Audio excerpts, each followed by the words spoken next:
যমুনা নদীর উপর নির্মিত দেশের সবচেয়ে বড় রেল সেতু দিয়ে আজ রোববার পূর্ণ গতিতে ট্রেন চলেছে।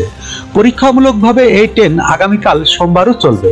এর আগে গত 26 নভেম্বর সর্বোচ্চ 40 কিলোমিটার গতিতে সেতুতে পরীক্ষামূলক ট্রেন চালানো হয়েছিল। তবে এবার ট্রেনটি পূর্ণ গতিতে চলাচল করবে। রোববার 5 জানুয়ারি সকাল 9:30টায় 4টি কোচ ও একটি ইঞ্জিন সংযুক্ত দুটি ট্রেন সেতুর টাঙ্গাইল ও সিরাজগঞ্জ প্রান্ত থেকে একযোগে দ্বিতীয় পরীক্ষামূলক ট্রেন চলাচল শুরু করে।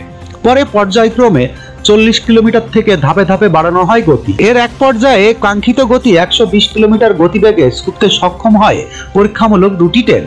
রেল সেতুর প্রকল্প পরিচালক আবু ফাতেহ মোহাম্মদ মাসুদুর রহমান বলেন, গত 26 নভেম্বর আমরা সর্বোচ্চ 40 কিলোমিটার গতিসীমায় রেলওয়ে সেতু দিয়ে পরীক্ষামূলকভাবে ট্রেন চালানো হয়েছিল।